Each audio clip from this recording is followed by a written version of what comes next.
Hello and welcome to Belmont Boys. I've got my second Belmont boy here today. Belmont man. A Belmont man. Who's my Belmont man? It's me. It's Stevie. Stevie's here. Stevie is the second Belmont boy. Tell me why you're excited to be a Belmont boy. I'm just excited to make some hot, gay, can I say porn? Yeah. You can absolutely say porn. You can say I bleep it out. Just getting trans guys together, being fucking hot together. Yeah. Trans guys being hot. And what did we do today? I mean, we don't have to try that hard. But... No, we do not. It's natural. Yes. We filmed a couple of great scenes today, so I'm excited to share with the world. Yes, we filmed two very gay things today. We did very gay stuff. One of us kind of working out, which is insanely gay. And then the other one, which is playing video games. Mid-tier gay. I feel like accessible to everybody, but definitely loved by the gays. Pretty classic, yeah. Yeah, we did an N64 shoot. And what do you do? What do I do? I'm an adult content creator. Adult content creator, writer, artist. Ho. Ho. We can say ho in this. This is a house. This is a ho house. Yeah. And a ho home. So you can feel at home here. I feel at home. At home here. Yes.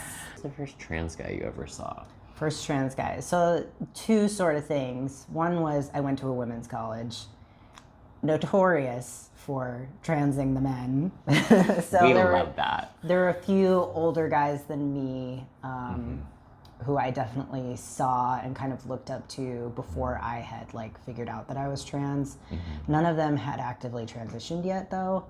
The first person I saw who was on testosterone, I was working at a queer theater in Boston, and this performer, Kit Yan, came to visit us because they were working with him doing some stuff, and he was the first trans man on TV that I ever saw with my own eyes. I think he's still performing and doing stuff too. So that's incredible.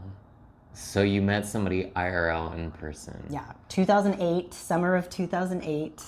That's crazy that it was 2008, because 2008 was the year that I actually met my first trans man too.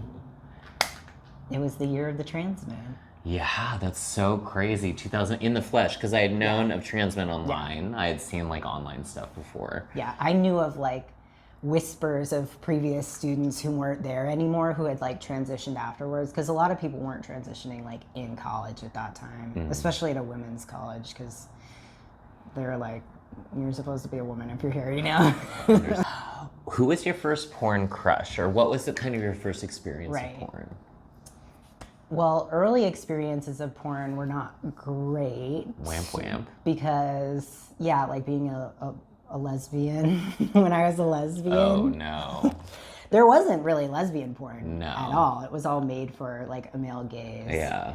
And then let me tell you, I was a philosophy major in college and had a professor who was very much in the anti-porn feminism kind of sphere. So I had complicated feelings about porn. Yeah. But then I saw James Darling and Wolf Hudson in a scene together. Yeah. It was in a bathroom.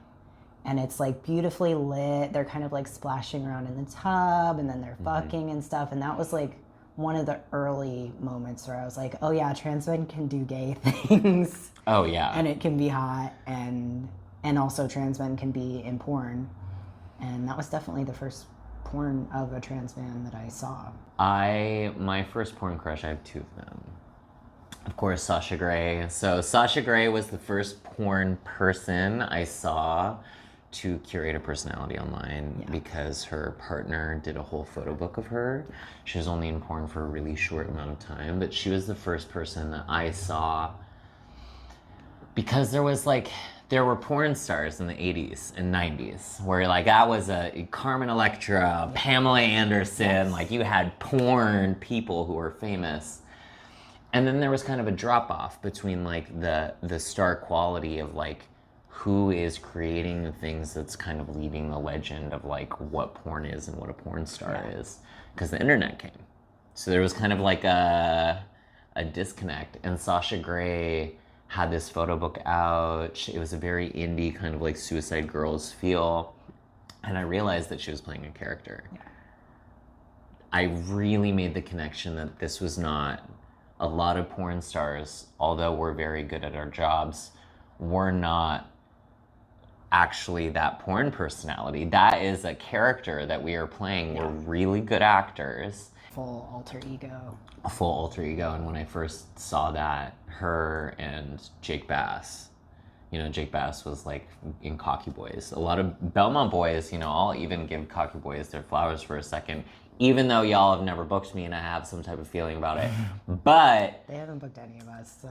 Cocky Boys really, they had Project Go-Go, which was that porn series with Jake Bass and that other guy where they started like curating the personalities too, where they were like making a world. Like the people that we talk about, the Sid St. Vincent, James Darling, Bonus Hole Boys, FTM Fucker, like, yeah, you had to look for it. I had to literally, the only reason I know about those things is I worked at a sex toy shop where we had a tiny little section with like 3 videos. Pink and White, Crash Pad, and Crash Pad. Oh my god, that actually was one of the first things that I saw as like a lesbian that was like, oh, okay, porn doesn't have to be like for a male gaze, completely exploitative. Like, yeah, no, this is actually like closer to what I would be doing. And Crash Pad was so hot for me in particular because a lot of those scenarios, I was cutting my teeth as a queer person. So like I was having sex like that. That actually looked like the sex I was having in my personal life. And I was like, oh my God, I'm so fucking starved for this shit. And that really, but there's been a gap. Great premise too. Oh like the passing of the key, the whole thing. And the idea is there's this crash pad that you can fuck at, right? And there are different types of people that fuck at this crash pad, which is, you know, like that's the cool thing about Spaces too. That's the cool thing about this apartment. Why I really wanted to make it like a porn set is like, if you take a photo in here near this DTLA Daddy sign, baby, everybody knows where you are. I've shot at least like, what, 10 porn videos in here? So what is one thing you wish you could tell your like 18 or 19-year-old trans self?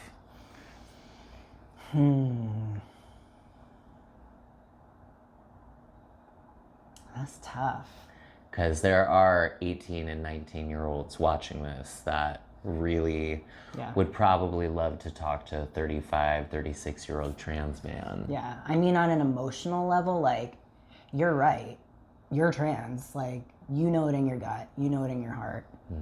A lot of people tried to tell me I was not. A lot of people tried to ask me to wait. I had, you know, my dad was like, why can't you just wait until you're 25 to do this? And we have all these laws coming out now where people are like, oh, you shouldn't be able to do it until your brain is fully formed. Like, no, you know yourself. You know what's going on in your own brain. And obviously, it turned out to be right. How many years later? I came out in 2008, and it's now 2025. Like, 17 years later, yeah, you're right. You're not crazy. Like, this is a real thing. But then, yeah, just along the journey, just do it your way. Like, don't feel overly influenced by what other people are doing or other people's opinions. Like, again, you know who you are. Be authentic to yourself and don't try to squeeze yourself into a mold that you think is going to be acceptable to the mainstream or even acceptable to other queer and trans people. Like, you just have to find what's right and what's authentic for you. You know, I knew I was trans the second I heard about trans men. In my heart, I was like, that is, with no previous experience, too. It was like a light bulb did turn on, and regardless of what anybody said around me, especially because for my transition, I don't show a lot of photos of what I looked like before, but like, for me to look like that and then to look like this, that just seemed almost impossible. Just really, I felt that so deeply where I just fucking knew. And it did suck to be young and not have any trans men around me to also, you know, when you're first transitioning, at least for me, it did feel like I just wasn't seen. I got misgendered all the time, and it was just like, you know, to be constantly perceived as something that you're not. It just felt like an uphill battle because I had no other trans men around me. Yeah, it was still so taboo and outsider and weird to transition then. Like, I felt like I was doing something. You feel like you're the first trans man ever, of course, because there were so few of us. You're like, obviously I knew other trans men, but I was like, this is like huge that I'm even doing this, you know? And luckily now there are so many supports. I mean, you can go on Reddit and have any question answered that you want to ever. At the time, it did feel like you were so singular and so like kind of alone with it in a lot of ways. And it made it hard to like just have the confidence to be like, this is who I am. I am right. Like, I'm not being trans. I'm not being like influenced to do this or anything. It's just who I am, you know? Yeah, and I think that like, you know, we had like what, Hudson's Guide? You know? We had Hudson's Tea Guide. Hudson's Tea Guide. That was, I wonder if it's still up now. I'm pretty sure it is Hudson's. So and it stayed the same like HTML webpage for so Angel long. Cities. Yeah. There was Trans Bucket. Did you ever go on Trans Bucket? That was for surgery results and stuff. You got like a password, so you had to like get into it. But yeah, people would share results from their surgeries and stuff on Trans Bucket. Yeah, I think it was so like, you had to go find it. And we have always, trans people have always existed, but we've always existed in a little bit of resistance. We've always been good at skill sharing. We've always been good at like making it happen. Every trans person I know is pretty like versatile in their way of like how they got the information, you know? Like we are good at, once we see it, we're like, okay, the data needs to happen. Yeah. To go back in time and tell my younger, especially like 18, 19-year-old trans self, like something just, because I think being a young person right now and being trans, you know, this is me talking directly to you, it's never been a better time to be trans. I know that it seems crazy that I'm saying this. Maybe there was a little window where it was like a little better and now it's got a little worse, but... Not even, because although what you see on social media is bad, the actual legal, financial support that you have, at least in America now, some bills might be coming through or whatever, your insurance still covers hormones. For now. Your insurance still covers top surgery. When I went to go get top surgery, I had to pay for it out of pocket because insurance wouldn't cover it. Yeah, same. When I had to get hormones in 2008, it wasn't even recognized. Like there has not been a better time for legal protections, for companies recognizing you, like in terms of the systematic support. Yeah, they used to like make you get surgery if you wanted to change your gender marker on things. Like I remember in New York, you had to have a hysterectomy if you wanted to change your gender marker. It was like crazy bar to set. I think if I could tell my younger self that like, and all older trans people are going to say this, like every single older trans person is going to be like, it was harder back then. We had to go uphill both ways to get our hormones. In the snow. But I'm going to let you know that that's because it has never been better. Yeah. We've never had this much information. We've never had this much support from non-trans people. Like, the fear-mongering online is because you're looking at your fucking phone 9 hours a day. Pick your head up, look at the world around you.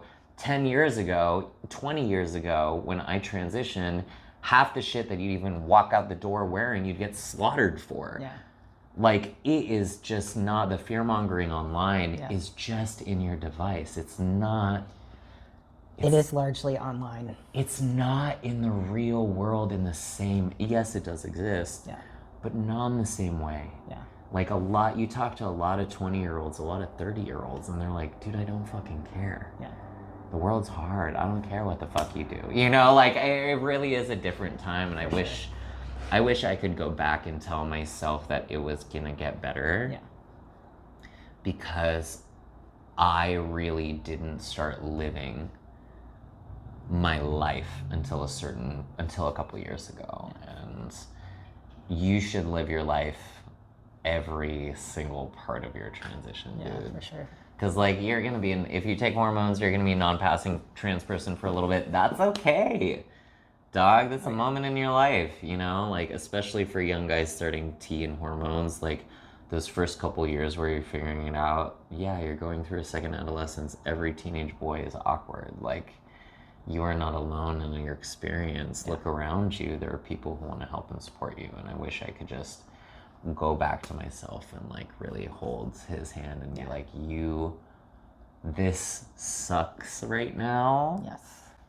But the way that you're gonna feel sitting on a couch with a friend, we get to be here and just be fucking boys. Like, I feel so much love and support, and if I didn't transition, I would have just fucking killed myself. So like, and I'll say that on camera, like, it's so important if you feel that way to just go for it. Yeah. Just go for it. Like, hormones, guess what? You can stop taking hormones. You know, like, you want surgery, guess what? It's really fucking hard to get it. So like, you're not just gonna be handed surgery, dog. They're not performing free surgeries. You gotta wait in line, you gotta apply, you gotta go through doctors. It's really hard. So you're gonna work hard for it, but it's gonna be so worth it. And I wish I could just... Yeah, I remember always thinking like, what's it gonna feel like 10 years on T? Because occasionally you'd see somebody who's like a long haul, or somebody who'd been on it for a long time, and you're like, that is a man, you know? It took so long for me to like be, I mean, it didn't take that long to pass. I would say within a year, it was like 90% of the time or whatever, but it took so long for me to grow a beard. It took so long for my body shape to change and everything. But I just remember thinking like, God, when I'm 10 years on T, that's gonna be so cool. And then you go for more. I'm 14 this year, like, and yeah, then you get to like grow into a man, and we're gonna get to be old men, hopefully. Like, it's being a man is incredible. Like, we need good men in the world. Like, being a man is awesome. I don't think you should demonize also, like, a lot of trans men put that heavy weight. It's hard to talk about, you know, this is kind of a heavy subject, but I'll talk about it for the world. Regardless of if you're trans or not, the world really needs good men right now. Yeah. Like I need good men right now. He needs good men. All the women in my life, all the men in my life, they need a good man. And for you to be that, you know, trans men are so elite in terms of like every person in my life, when I ask about trans men, they're like, after I met you and after I met a couple other trans men, like, I can't imagine a more incredible type of man. Yeah. That's because of our experience, right? We've seen it all. We've seen it all. We've seen both sides. We have this knowledge that you get to be this, like, the biggest dog. I'm big dog. You know what I mean? Like, I'm fucking daddy. I'm daddy to this grown man. I'm daddy to this grown woman. Audacity to walk around with a whole pussy and be a man? Yeah. Yeah. Yeah. And also, like, I think that part is, I'm a man with a pussy and I don't feel any type of way about it. And honestly, I've never felt any type of way about it. So if you're also transitioning and don't, that's on other people. That's like their shit. That's not mine.